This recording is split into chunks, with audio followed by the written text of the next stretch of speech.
आजादी का सही मायने में अर्थ तो वो ही जान सकता है जिसने शासन और सत्ता की गुलामी को करीबी से देखा है।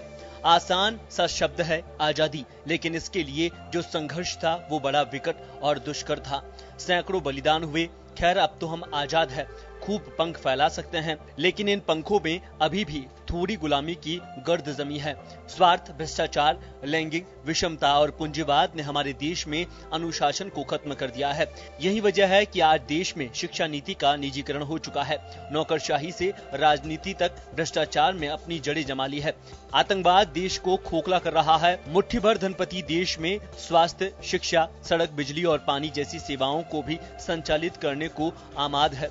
आज आजादी के 74 साल पूरे होने पर भी देश के सामने खड़ी इस चुनौती से पीएम मोदी ने मुकाबला करने का लाल किले की प्राचीर से आह्वान किया। जब मैं आत्मनिर्भर की बात करता हूं तब अनेक आशंकाएं प्रकट भी की जाती हैं। मैं इस बात को मानता हूं कि आत्मनिर्भर भारत के लिए लाखों चुनौतियां हैं, और जब विश्व स्पर्धा के मोड़ में हो तब तो चुनौतियां बढ़ भी जाती हैं। लेकिन देश के सामने अगर लाखों चुनौतियां हैं तो देश के पास करोड़ों समाधान देने वाले शक्ति भी है, मेरे देशवासी भी हैं जो समाधान का सामर्थ्य देते हैं। पीएम मोदी ने आज अपने भाषण में चीन और पाकिस्तान पर जमकर निशाना साधा। मोदी ने कहा कि भारत पर आंख उठाने वाले को बख्शा नहीं जाएगा। पीएम मोदी ने वैश्विक बाजार की जरूरतों को देखते हुए पेश की गई नई शिक्षा नीति का भी जिक्र किया। मोदी ने राष्ट्रीय सुरक्षा का संकल्प लिया, वहीं देश के स्वास्थ्य के लिए डिजिटल स्वास्थ्य मिशन का आगाज भी किया। उन्होंने इंफ्रास्ट्रक्चर पाइपलाइन परियोजना में 100 लाख करोड़ रुपए की घोषणा की। साथ ही मानवता और विश्व कल्याण के लिए भारत को आत्मनिर्भर बनाने का संकल्प लिया। पीएम मोदी ने कहा कि कोरोना की वैक्सीन पर भारत में एक नहीं 3 कंपनियां काम कर रही है। हरी झंडी मिलते ही काम शुरू कर दिया जाएगा। कोरोना के संकट काल में हमने देखा कि बहुत सी चीजों के लिए हम कठिनाइयों में हैं, हमें दुनिया से लाना है, दुनिया दे नहीं पा रही थी। हमारे देश के नौजवानों ने, हमारे देश के उद्यमियों ने, हमारे देश के उद्योग जगत के लोगों ने बिड़ा उठा लिया। जिस देश में N95 नहीं बनता था बनने लगे, पीपीई नहीं बनता था बनने लग गए, वेंटिलेटर नहीं बनता था बनने लग गए। देश की आवश्यकता उसकी तो पूर्ति हुई, लेकिन दुनिया में एक्सपोर्ट करने की हमारी ताकत बन गई। दुनिया की जरूरत थी आत्मनिर्भर भारत दुनिया को कैसे मदद कर सकता है, आज हम इसमें देख सकते हैं। 21वीं सदी के भारत को अभी और बदलने की जरूरत है, क्योंकि ऐसे कई क्षेत्र हैं जहां भारत को अभी मजबूत होना है। एक राष्ट्र तभी सक्षम बनता है जब बाहरी के साथ साथ आंतरिक सुरक्षा को भी पुख्ता बनाया जाए। देश के लिए अशिक्षा, स्वास्थ्य, गरीबी, अपराध बड़ी चुनौती मानी जा सकती है, लेकिन सबसे बड़ी चुनौती है भ्रष्टाचार और आतंकवाद, जिसने देश के लोकतांत्रिक अधिकारों के साथ ही देश की सुरक्षा को नई चुनौती दे दी है। ब्यूरो रिपोर्ट, जन टीवी न्यूज।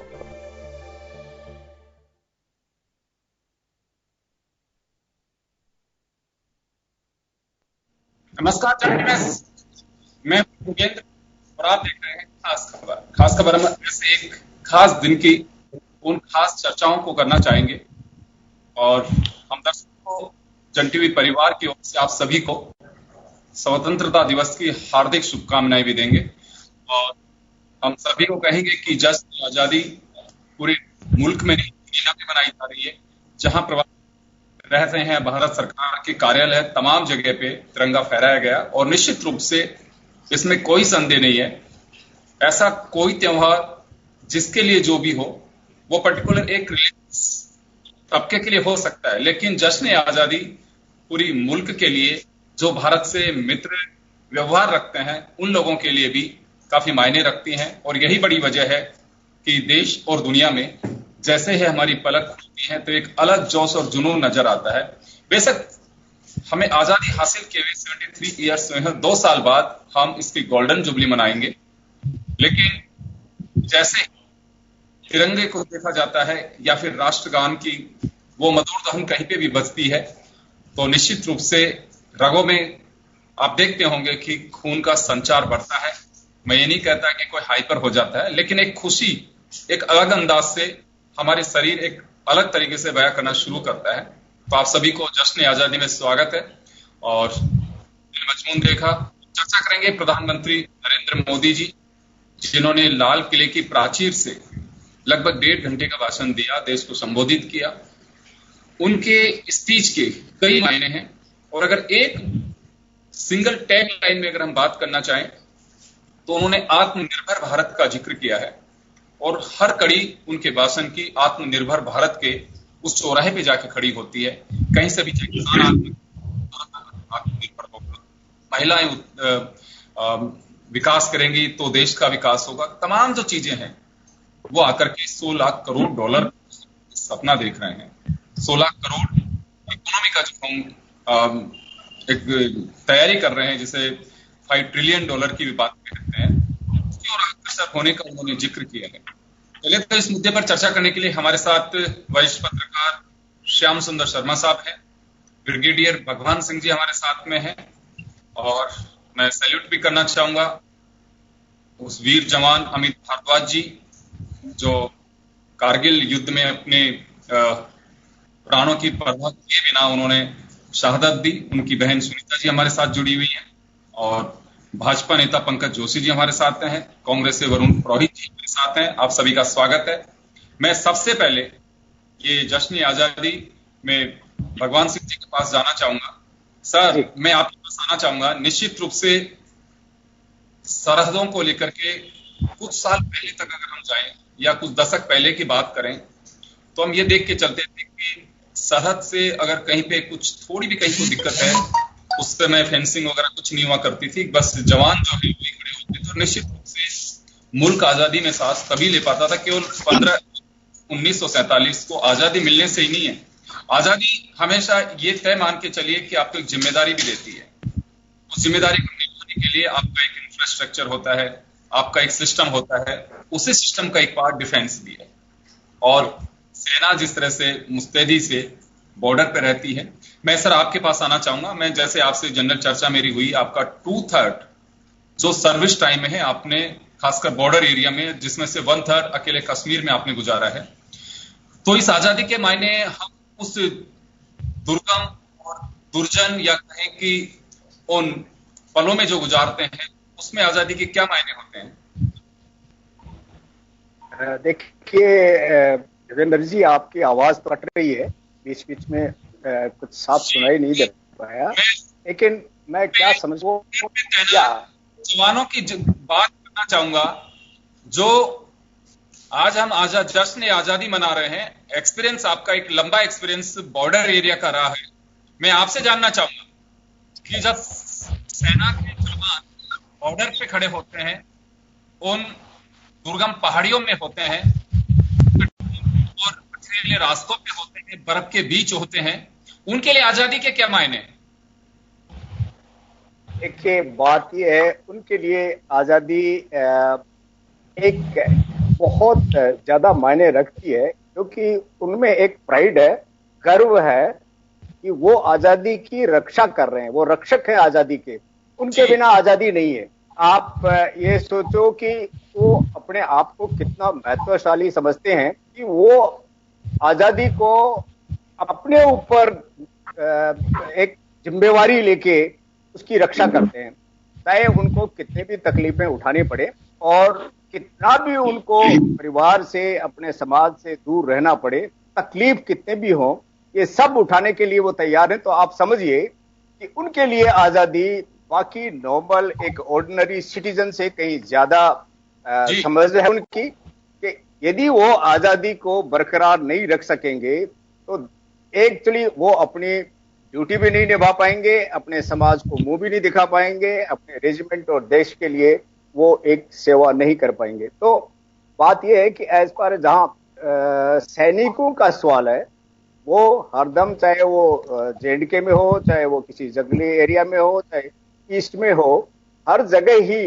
वो अपने मुस्तैदी से ट्रेनिंग करते हैं और तैयार रहते हैं। तो उनके लिए ये एक, यदि वो नहीं होते उधर तो ना आप होते ना हम होते इधर और ये डिस्कशन करते होते। तो इसलिए आप समझ लो उनको आजादी का कितना महत्व वो समझते होंगे। निश्चित रूप से इसी कड़ी को जोड़ने के लिए हमने सुनीता जी को विशेष रूप से आमंत्रित किया है, क्योंकि अल्फाज में आप ही से सुनना चाहता था। निश्चित रूप से आजादी मिली देश को वो सरहदें मिली और अगर सरहदें बरकरार नहीं रहेंगी तो निश्चित रूप से हम कह सकते हैं कि आजादी में जो आप आज सांस ले पा रहे हैं उसकी बड़ी वजह एक डिफेंस है, हमारा वो डिफेंस का इंफ्रास्ट्रक्चर है, डिफेंस के वो जवान हैं जो अपनी जान की परवाह के बिना वो चाहते हैं कि मुल्क में जो लोग रह रहे हैं वो पूरी तरह से आजादी एहसास हो, उन्हें आजादी के मायने उन्हें नजर आने चाहिए।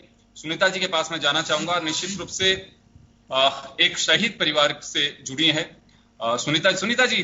जब भी 15 अगस्त या 26 जनवरी आता है निश्चित रूप से हम उस शहादत को याद करते हैं, उस कुर्बानी को याद करते हैं, और जब भी उस कुर्बानी के बदौलत जश्न आजादी और वो आजादी आज बरकरार रह पा रही है। शहीद परिवारों से आप लोगों की बात भी होती होगी, एक एसोसिएशन भी आप लोगों को बना हुआ है जिससे लंबे समय तक भगवान सिंह जी भी जुड़े रहे हैं। तो मैं जानना चाहूंगा कि उन परिवारों की स्थिति क्या फीलिंग्स होती हैं जब भी हम तिरंगे को सैल्यूट करते हैं और जश्न आजादी मनाते हैं। सबको स्वतंत्रता दिवस की हार्दिक शुभकामनाएं।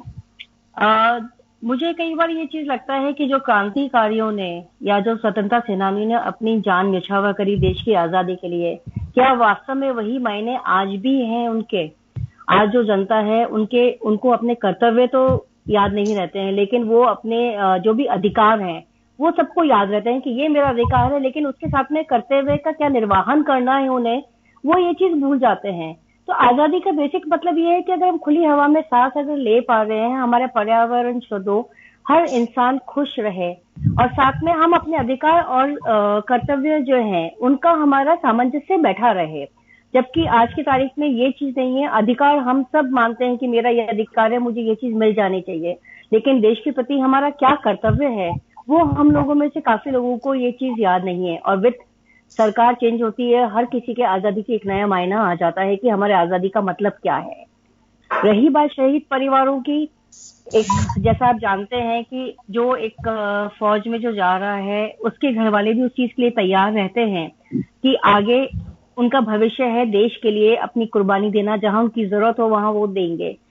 लेकिन जहां तक मैं मानती हूँ कि हमें ये चीजें बच्चों में, ये चीजें और भी जो परिवार है शहीद परिवारों के अलावा और जो भी परिवार है उनको अपने बच्चों को ये चीजें शुरू से सिखानी चाहिए कि हमें आजादी जिस कीमत पर हमें आजादी मिली है उनके कितने कठिन सफर रहे हैं और हमें उसको मेंटेन करने के लिए हमें अपने देश के लिए, देश की सुरक्षा के लिए या देश के भविष्य के लिए, उत्थान के लिए हमें क्या क्या करना चाहिए। निश्चित रूप से सुनीता जी, मैं वापस आऊंगा आपके पास में, और मैं आपकी बात से बहुत सहमत हूं कि संविधान में इतनी दूरदर्शिता थी कि अधिकारों के साथ साथ उनको मालूम था कि अधिकार होने चाहिए, अभिव्यक्ति की आजादी भी उसमें से, और लेकिन ड्यूटीज को लेकर के जब बात कही गई उसमें कर्तव्यों का भी एक अनुच्छेद है। लेकिन आज आप सही कह रही हैं, मैं एक छोटा सा जिक्र, हालांकि कोई रिलेवेंट नहीं है लेकिन रिलेवेंट बनाना होगा उसे। एक दिन पहले ही यानी कि जश्न आजादी की पूर्व संध्या पर हर कोई अपनों को फोन करके पूछ रहे थे कि जयपुर में बरसात का पानी रहा, हम खबरें सुन रहे हैं कि गाड़ियां बह गई, आप सब लोग ठीक हो। एक चिंता वहां पे रही, वो चिंता क्यों रही, ये मैं ड्यूटी और हमारी जो राइट्स है उसको लेकर के कहना चाहूंगा। हर कोई ये अपना एक अधिकार समझता है कि अगर मैं तकलीफ में हूँ, किसी भी एडमिनिस्ट्रेटिव सर्विस से जुड़ा हुआ कोई भी व्यक्ति, वो एसडीएम हो सकता है, एडीएम हो सकता है, तहसीलदार हो सकता है, कलेक्टर हो सकता है, उसके ऑफिसर्स हो सकते हैं, जनप्रतिनिधि हो सकते हैं, अधिकार है निश्चित रूप से आपकी सेवा के लिए भी है। लेकिन हम ये भूल जाते हैं कि उन नालों में जहां से पानी निकलता है, उन नालियों से जहां से पानी निकलता है, उनको हम किस कदर उनका दम घोट रहे हैं, उनका गला घोट रहे हैं। यही बड़ी वजह है कि हमें बाढ़ का सामना करना पड़ा है। ये कोई रिलेवेंट नहीं था, लेकिन आपने जब राइट्स और ड्यूटीज की बात कही तो ये जोड़ना, हमें ये भी समझना चाहिए कि अगर बारिश का पानी होगा तो वो निकल के कहां से जाएगा। निश्चित रूप से कुर्बानी और क्रांति और शहादत बड़ी कीमत चुका करके आजादी मिली थी, और यही वजह है कि आज हम जश्न आजादी मना रहे हैं। पंकज जोशी साहब के पास में जाना चाहूंगा। पंकज जी, लाल किले की प्राचीर से लगभग 1.5 घंटे का भाषण प्रधानमंत्री नरेंद्र मोदी जी ने दिया और बड़ा धाराप्रवाह भाषण रहा। आप पार्टी के नेता, पार्टी के पदाधिकारी है, निश्चित रूप से आज किसी पार्टी के पदाधिकारी के नाते नरेंद्र मोदी ने भाषण नहीं दिया। उनका भाषण देश के सामान्य प्रधानमंत्री के रूप में था, जो हमारी परंपरा भी है। क्या खास बातें आपको लगी कि हाँ बिल्कुल देश के प्रधानमंत्री ने एक नई दिशा दी है, एक नए सपने बुनने के लिए तैयार किया है। क्या खास उनके भाषण को अगर हम लेके बात करें तो? देखिए योगेंद्र जी, मैं बहुत साफ से, बिल्कुल आपने ठीक कहा। आज जिन लोगों ने मेरे से पहले जो वक्ताओं ने कहा, बिल्कुल निश्चित रूप से कि आजादी जो है केवल जो है हमें फौरी तौर पर नहीं मिली थी, हमें आजादी बहुत कुर्बानी और बहुत जो है त्याग और तपस्या के बाद मिली थी। और सबसे पहला यदि आप देखें तो आज जो है प्रधानमंत्री ने यही कहा कि जब आजादी के लिए लड़ाई लड़ी गई तो उसमें लगातार लड़ते रहे, विस्तारवादी ताकतों से लड़ते लड़ते कभी कमी और नमी नहीं आने दी क्रांतिकारियों ने, और उस आजादी को लेकर के रहे और आजादी को प्राप्त करके रहे। और वही नहीं, उसकी जो है अखंडता और अखंडता बनाए रखने के लिए आज भी लाखों जो है जो हमारे जो जवान हैं वो बॉर्डर पर लगे रहते हैं। सीने पे गोली खाना मंजूर है, लेकिन सरहद की जो है 1 इंच जो है जगह पर जो है किसी दुश्मन का जो है पैर पड़ना मंजूर नहीं है, चाहे जो है सीने पे गोली खा लेंगे। निश्चित रूप से वो नमन के पात्र हैं, नमन है उनको, क्योंकि जिसके कारण से आज हम जो है बिल्कुल स्वतंत्र जो है भारत में सांस ले रहे हैं और हम जी रहे हैं। और यही नहीं, मैं तो कह रहा हूं कि आपने बिल्कुल सही कहा उन्होंने कि यही नहीं, चाहे कोई सी भी आपदा पड़ती हो, चाहे आंतरिक आपदा पड़ती हो, चाहे कोई सी भी आपदा पड़ती हो, लगातार 24 घंटे तैयार जो है रहती है, तो देश के जवान हमारे तैयार रहते हैं। निश्चित रूप से वो नमन योग्य है।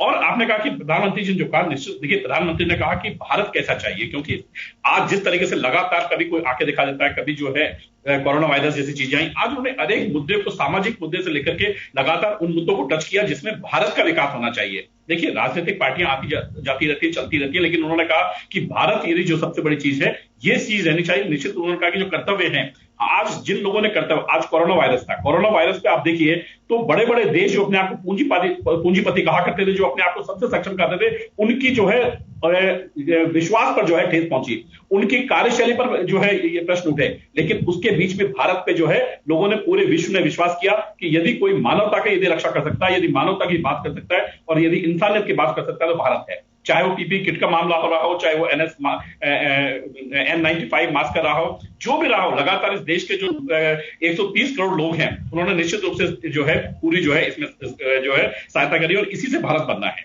तो मैंने कहा विस्तारवादी बात में, कोरोना वायरस से लड़ने वाले जो वॉरियर्स थे, क्योंकि इतनी बड़ी महामारी साथ में आई, उनको भी उन्होंने याद किया ऐसे मौके पर कि उन लोगों ने भी जो चीज किया उनको भी याद किया। और हमने आज जो है सबसे बड़ी बात उन्होंने कहा कि आने वाले वक्त पर हम 3 वैक्सीनों पर काम लगातार कर रहे हैं, और ये जो संकट है, जिस संकट को आज जो जितना बड़ा आज भव्य समारोह होना चाहिए था, उस समारोह को कम किया गया, लेकिन आत्मविश्वास कम नहीं था। देखिए संख्या जरूर कम थी, लेकिन आत्मविश्वास किसी रूप में कम नहीं था, उतना ही आत्मविश्वास देश में था। तो ये उन्होंने कहा कि आत्मविश्वास उतना ही है, लेकिन इस वायरस से जल्दी भारत निपट करके आत्मनिर्भर भारत बने, ये उनकी आज महत्वपूर्ण बातें रही। आत्मनिर्भर भारत बने, एक बात कही उन्होंने कि कब तक हम कच्चा माल यहां से बेच करके और बनाया हुआ माल लेते रहेंगे। मेक इन इंडिया के साथ साथ अब ये भी हुआ कि मेक फॉरवर्ड, यानी कि मेक इन इंडिया नहीं है, हम दुनिया के लिए चीजें बनाते रहें। वरुण पुरोहित जी, आपके पास आना चाहूंगा। प्रधानमंत्री जी ने के भाषण को अगर हम कोट करें, आत्मनिर्भर भारत के साथ साथ एक विजन उन्होंने दिया है। हालांकि बहुत सारी चीजें ऐसी हैं कि 20 लाख करोड़ पे ये चीजें हो चुकी हैं और बजट में भी इनका मेंशन था, लेकिन देश जानना चाहता है कि प्रधानमंत्री क्या कहना चाहते हैं लाल किले की प्राचीर से। अभी पंकज जोशी साहब जो कह रहे थे, आत्मनिर्भर भारत का उन्होंने जिक्र किया, इंफ्रास्ट्रक्चर की बात की, वो एक ही पार्ट है। जैसे मैंने कहा कि चौराहे पे आके आप इंफ्रास्ट्रक्चर का हम कह सकते हैं कि सर्कल कहें, इसे चौराहे कहें, वहां पे आकर के वो महिलाओं के आत्मनिर्भर की बात हो, या फिर कच्चे माल को बाहर बेच करके पका माल, बना हुआ माल हम लेते हैं, इससे हमें कब छुट्टी मिलेगी, ये तमाम जो चीजें वो आत्मनिर्भर भारत के ऊपर आकर के बात करती हैं। तो आपसे जानना चाहूंगा कि प्रधानमंत्री जी के भाषण को किस तरह से देखा जाए। योगेंद्र जी, सबसे पहले तो मैं हमारे पूर्वजों को, शहीदों को, सबको नमन करता हूं। टेलीविजन के ऊपर आपने बुलाया मुझे इस पे शो में, उनको नमन करता हूं, जिसकी वजह से आज हम खुल के बोल सकते हैं। टीवी चल रहा है, टेक्नोलॉजी चल रहा है, उनको नमन करना हमारा सबसे बड़ा। और अभी अब वो पात्र या योग्य नहीं है, वो तो हमारे देव तुल्य हैं, उनको कोई पात्र या अपन पात्र नहीं कह सकते कि उनको कोई नमन के योग्य नहीं, वो तो हमारे देव तुल्य हैं। उनको हमेशा उनकी आशीर्वाद और उनके शहादत से आज हम जिंदा हैं, आज हम मजा कर रहे हैं।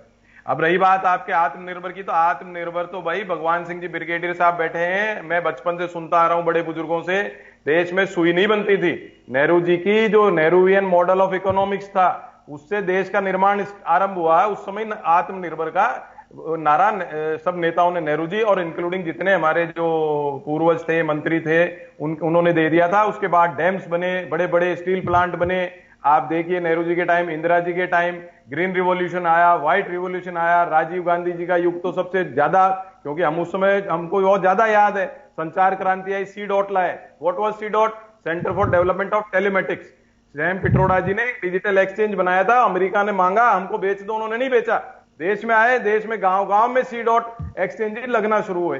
ये एक मैं करने से नहीं होता, हमसे देश चलता है, और देश ऑलरेडी आत्मनिर्भर था। आज की तारीख में प्राइवेट कर करके आप मेक इन इंडिया के नाम से अब आप बेच रहे हो, कंपनियों को दे रहे हो, आप इसरो को प्राइवेट कर रहे हो, सब चीजें आपने प्राइवेट कर दी। भाई क्यों कर दी? इसरो को आपने कर दी, डीआरडीओ को प्राइवेट करना चाह रहे, हर चीज को, रेलवे को बेच रहे हो, एलआईसी को बेच रहे हो, कोरोना की आड़ में आपने सारे संस्थान बेच दिए। ये सबसे गलत बात हो रही है देश के अंदर। आपको स्वतंत्रता दिवस है इसलिए मैं क्रिटिसाइज ज्यादा नहीं करता।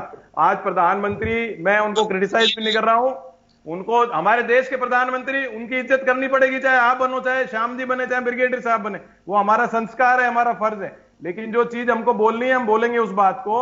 आप देखिए आज देश में आत्मनिर्भर की बात कर रहे हो, आपने बात करी 6 लाख ऑप्टिकल, गांव को ऑप्टिकल फाइबर से जोड़ेंगे। भाई वो ऑप्टिकल फाइबर आएगा कहां से? कौन सी कंपनी को ठेका दोगे? वो कंपनी आप कोई सरकारी कंपनी को दे रहे हो क्या ठेका? सरकारी कंपनी आप छोड़ना ही नहीं चाह रहे हो। आप जो बात कर रहे हो, अभी EIA लाए, ड्राफ्ट लाए 2020, उसमें उन्हें स्ट्रेटेजिक वर्ड ले दिया, उसमें कोई भी पब्लिक से नहीं होगा, वो जो भी प्रोजेक्ट होगा उसको पब्लिक डोमेन में नहीं डालेंगे। ये तो डेमोक्रेसी का हनन है साहब। आप क्यों नहीं डालोगे? कोई भी प्रोजेक्ट आप किसी को अनुमति दोगे, आप तो एनवायरमेंट को डैमेजेस करोगे, एनवायरमेंट का, रिसोर्सेज का आप एक्सप्लॉइटेशन करोगे, तो आप पब्लिक डोमेन में नहीं डालोगे। ऐसी कई बातें हैं, वो डिस्कशन होना चाहिए प्लेटफॉर्म पर, पब्लिक प्लेटफॉर्म पर, पब्लिक की आजादी होनी चाहिए।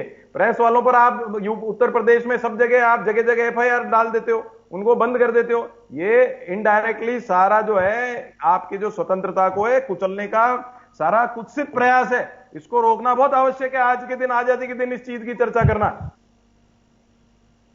जी चलिए वापस आऊंगा आपके पास में। मैं श्याम जी हमारे साथ में जुड़े हैं, श्याम शर्मा साहब आपके पास जाना चाहूंगा। मैं एक बात जानना चाहता हूं यहाँ पे, प्रधानमंत्री जी लगातार एक लंबे समय तक सुना है, इंदिरा गांधी के बाद या जवाहरलाल नेहरू के बाद में प्रधानमंत्री, विपक्षी दलों के अंदर जो प्रधानमंत्री बने हैं गैर कांग्रेसी, वो पहले प्रधानमंत्री हैं जो लगातार स्पीच देते रहे हैं इतने समय तक। प्रधानमंत्री जी के स्पीच में आत्मनिर्भर भारत की बात कही गई है। एक मैं छोटा सा जिक्र यहां पे करना लाजमी समझूंगा। मैं देख रहा था, आप चाहे तो यूट्यूब पे भी है, 2013 15 अगस्त का मुझे थोड़ा सा जिक्र करना उचित लगेगा, जब मनमोहन सिंह प्रधानमंत्री हुआ करते थे, और जैसे वसुंधरा राजे भी क्या करती थी, एक राष्ट्रीय पर्व किसी संभाग मुख्यालय पे, एक कहीं पे भी, इसी तरह से 15 अगस्त को भुज के लालन कॉलेज ग्राउंड में राज्य स्तरीय समारोह में मुख्यमंत्री की गुजरात के नाते नरेंद्र मोदी जी वहां राज्य स्तरीय समारोह में थे, और मनमोहन सिंह जी के स्पीच के आधा घंटे बाद ही वो जिक्र कर रहे थे। वो जो as a prime minister Manmohan Singh ने जो भी इकोनॉमिक या हमारी फॉरेन पॉलिसी, रोजगार, जिसको लेकर के भी चर्चा की, तो बड़े व्यंग के अंदाज में प्रधानमंत्री जी ने जिक्र किया।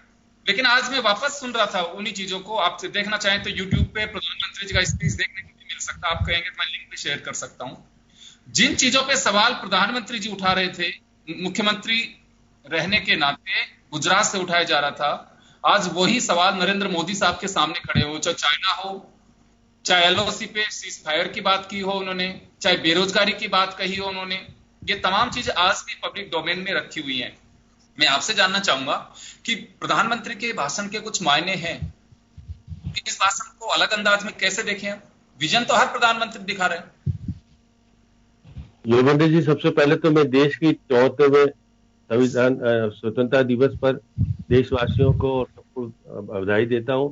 साथ साथ ये भी कहता हूं कि जो चुनौती इस स्वतंत्रता दिवस पर आई है, और क्योंकि आने वाले साल में तो हम 75वां साल बनाएंगे आजादी का, तो इस दौरान जो स्थितियां बनी है, कोरोना ने जो हम सबको बदल के रखा है, अपनों को अपना नहीं कहना, अपनों से बिल्कुल अलग तरह की स्थितियां जो पैदा कर दी है, उसमें सबसे बड़ी देश के सामने चुनौती आके खड़ी हो गई है। प्रधानमंत्री जी ने आज 7वां भाषण दिया और 86 मिनट का करीब था। सबसे पहले तो यह है कि मैं उन शहीदों को याद करना चाहता हूं जिसके कारण हमको आज आजादी का पर्व बनाने का मौका मिल रहा है, और उन सैनिकों को याद करना चाहता हूं जो कि सीमा पर रह करके हमको सुरक्षित रखते हैं और कहते हैं कि आप सुरक्षित रहेंगे। वो हमेशा वो नहीं राखी बनाते हैं, न होली बनाते हैं, दीपावली नहीं बनाते, वो अपने देश की रक्षा के लिए सीमा पर खड़ा होकर के आपको कहते हैं कि आप रहिए सुरक्षित। इसलिए हम यहाँ पर अपनी लेकिन प्रधानमंत्री जी ने वापस आ रहा हूँ सर आपके पास में। यहाँ एक छोटे से ब्रेक के लिए रुकूंगा, ब्रेक के बाद हम वापस आपके पास में लौटेंगे। बने रहिए आप जन टीवी के साथ।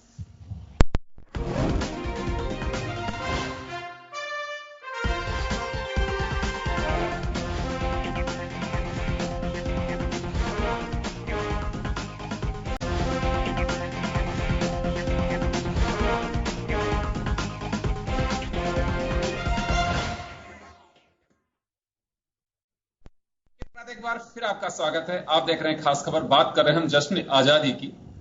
मैं श्याम सुंदर शर्मा साहब के पास में था ब्रेक से पहले, एक बार फिर उन्हीं के पास जाना चाहूंगा। सर, आजादी के मायने के साथ साथ मैं जानना चाहूंगा कि हम जो जिक्र कर रहे थे प्रधानमंत्री नरेंद्र मोदी जी के उस स्पीच की जो उन्होंने देश को संबोधित आत्मनिर्भर भारत को लेकर के उन्होंने बड़ा जिक्र भी किया है, और निश्चित रूप से देश एक 2 कदम आगे हर बार बढ़ता जाता है, इसमें कोई संदेह नहीं है।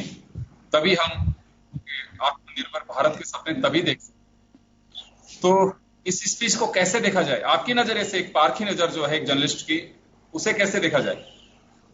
देखिए योगेंद्र जी, प्रधानमंत्री जी बोलते तो बहुत अच्छा है और सारी चीजें लाते भी देश के अंदर नई चीजें, लेकिन टाइमिंग के अनुसार उसकी अनुपालना हो जाए इस देश में तो निश्चित रूप से ये देश जिस गति से बढ़ना चाहिए वो बढ़ेगा। उन्होंने आज जिस प्रकार से एक हेल्थ कार्ड का जिक्र किया कि देशवासी को सबसे ज्यादा चिंता होती है कि जब किसी परिवार में बीमार हो जाता है व्यक्ति तो उसके किस प्रकार से देखभाल हो, किस प्रकार से, क्योंकि वो पैसा उसके पास होता नहीं है। एक गरीब का इलाज कैसे हो जाए, मतलब आज कोरोना किसी पैसे वाले का होता है तो ठीक होता है और सामने आ जाता है, लेकिन एक गरीब का जब कोरोना हो जाता है तो वो किस चुनौतियों का सामना करना होता है और किस प्रकार से परिवार बर्बाद हो जाता है। इस देश में बहुत सारे लोग ऐसे हैं। हेल्थ कार्ड की बात अच्छी है, उन्होंने कही है कि आज हेल्थ कार्ड होना चाहिए। महिला सशक्तिकरण की जो बात कही है कि इस देश में आज यही सवाल मेरा पंकज जोशी साहब से भी होगा।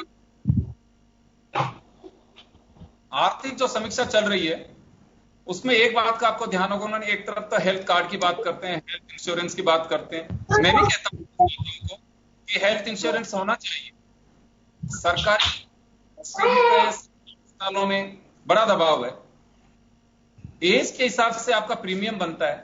3 लाख रुपए का अगर आप इंश्योरेंस कराते हैं और आपकी उम्र 50 के आसपास है तो लगभग 22,500 23,000 का आपका प्रीमियम बनता है।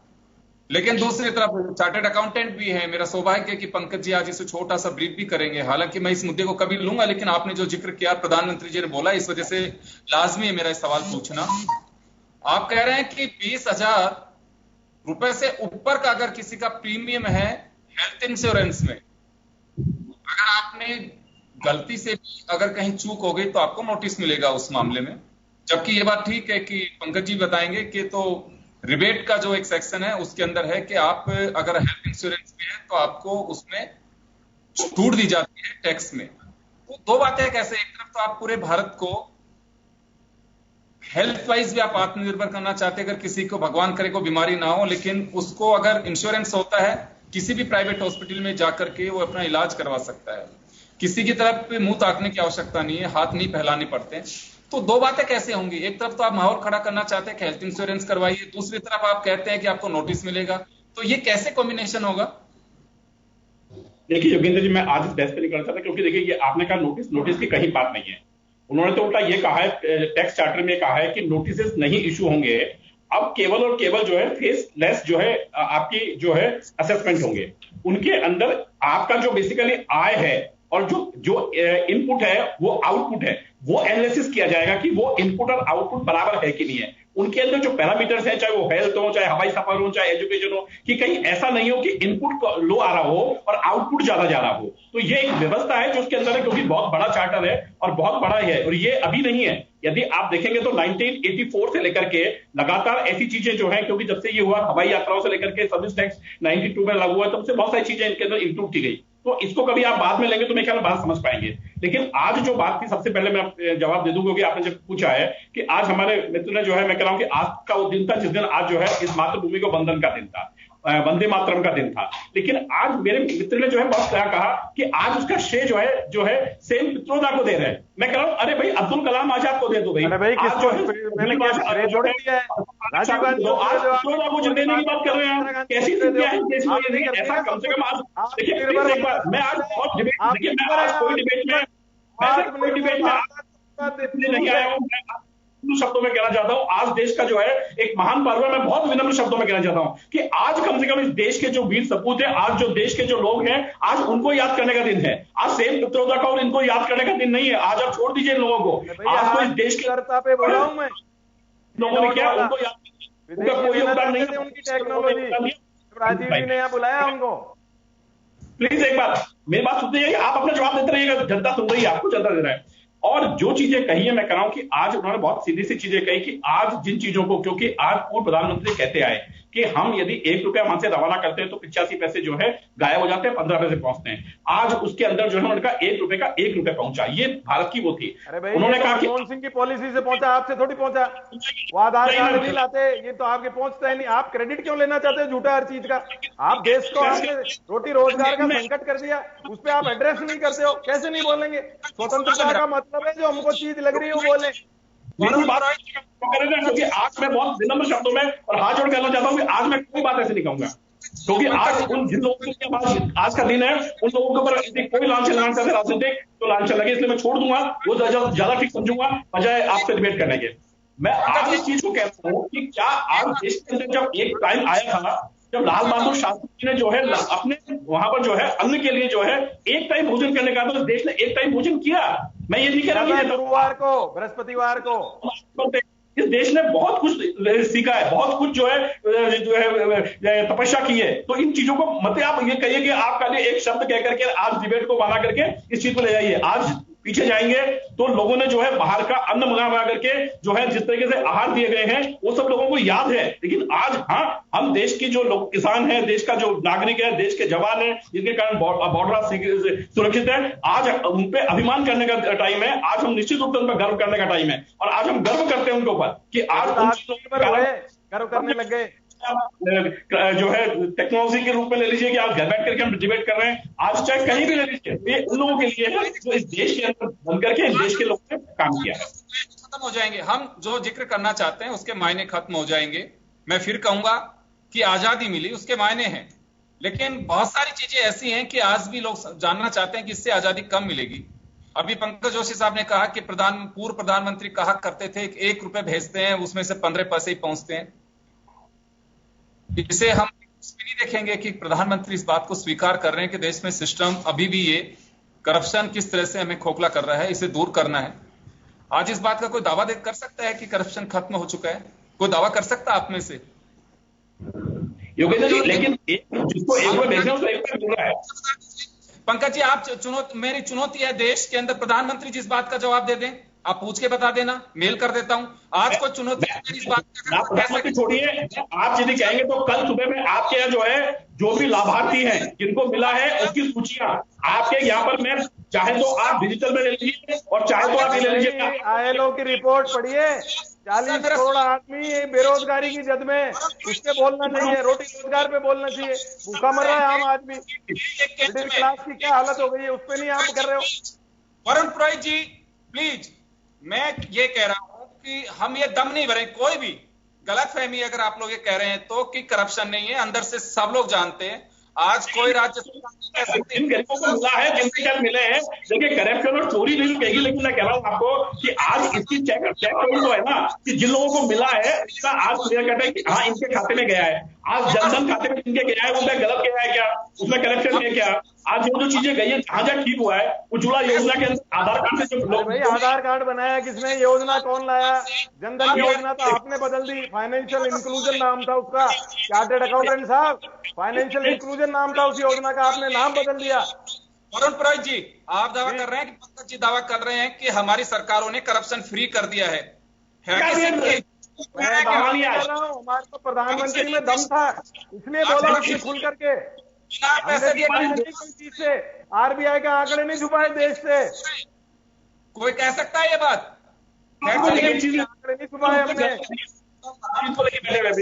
और करने के कल बहस करते 3 घंटे बहस ला दीजिएगा, हम फ्री हैं।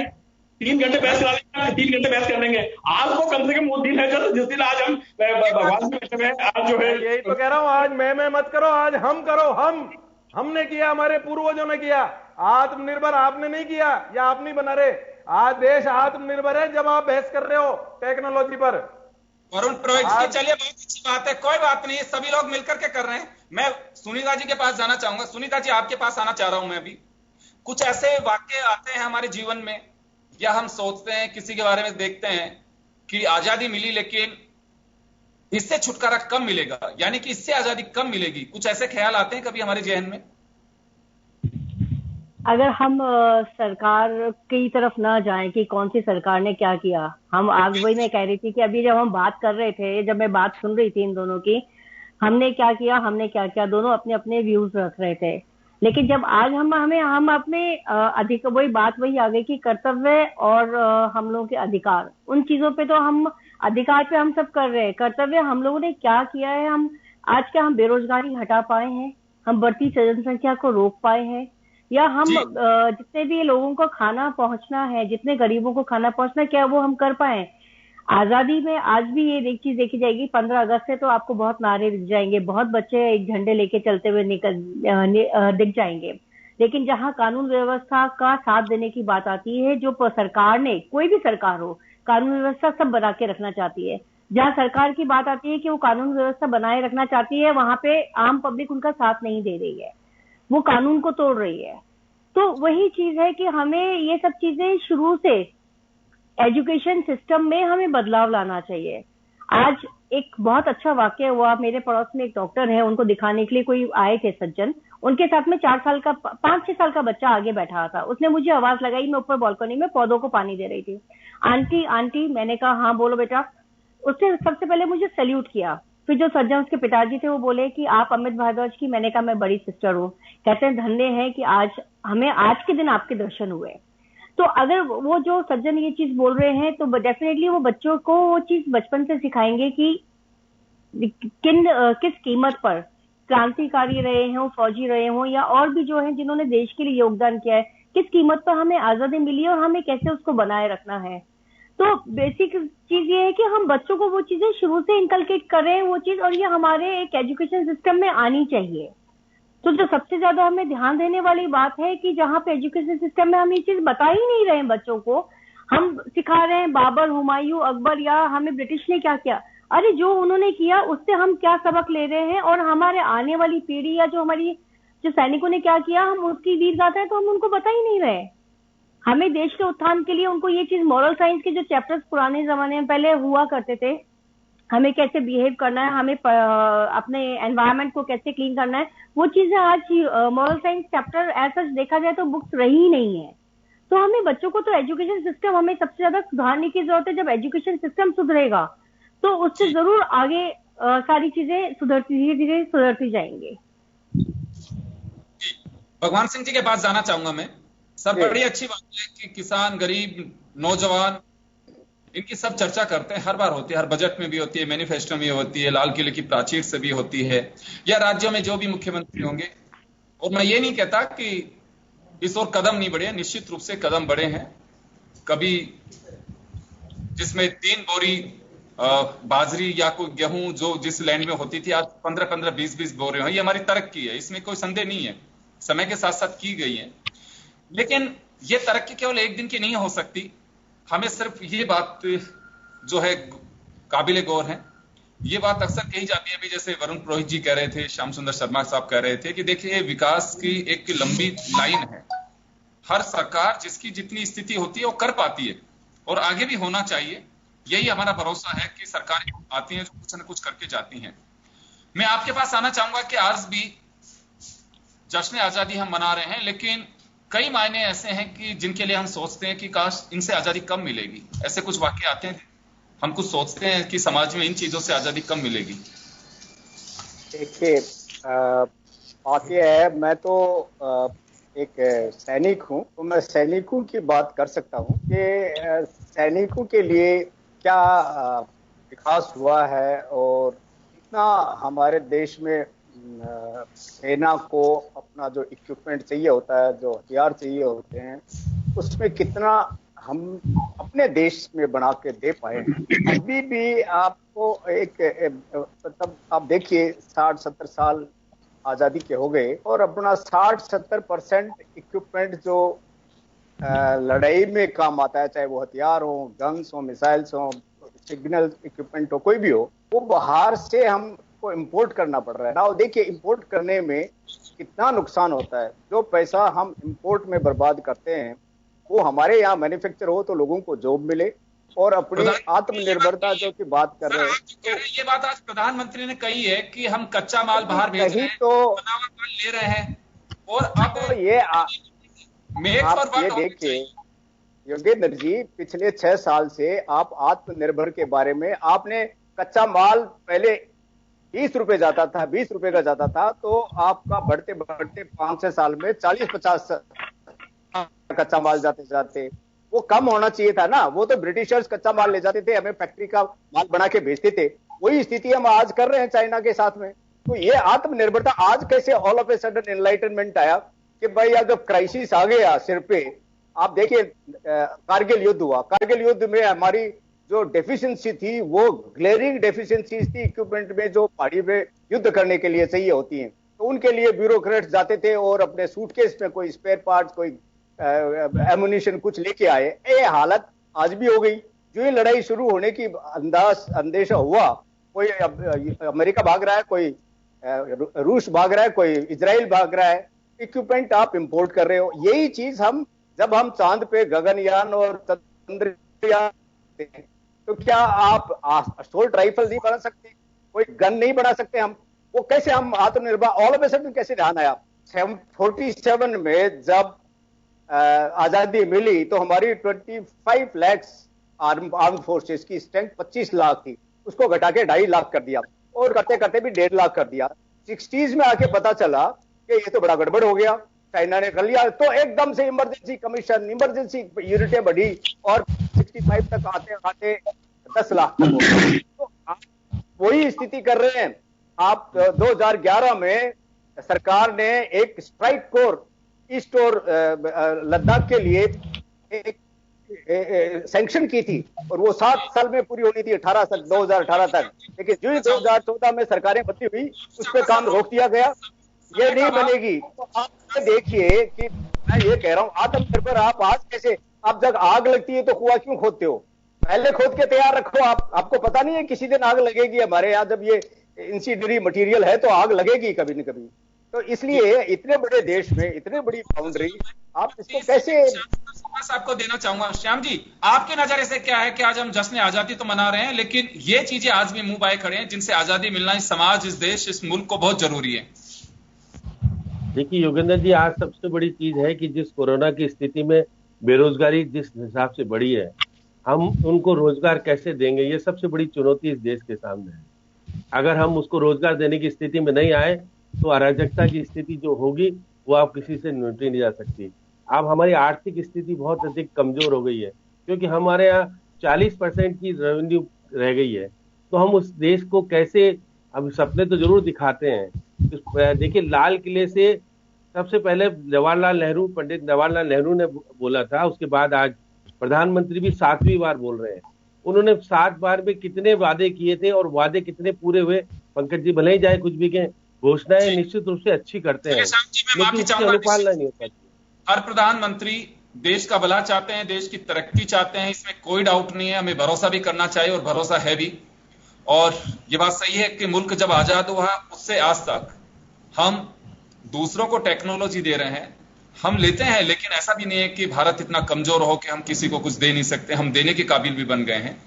एक विकास की एक सतत प्रक्रिया के साथ साथ लंबा एक फहरिस्त है, जिसको मुझे लगता है कि आगे भी यूं ही चलता रहेगा और आगे देश बढ़ता रहेगा। आप सभी को बहुत बहुत शुभकामनाएं जश्न आजादी की, और उम्मीद करते हैं कि आजादी के जो मायने हैं आपके जहन में, आपकी सोच में, वो निश्चित रूप से उसी तरह से आपको आजाद रखें। बहुत बहुत शुक्रिया आप सभी का। खास खबर में इतना ही, दीजिए इजाजत। जय हिंद। जय हिंद। जय हिंद।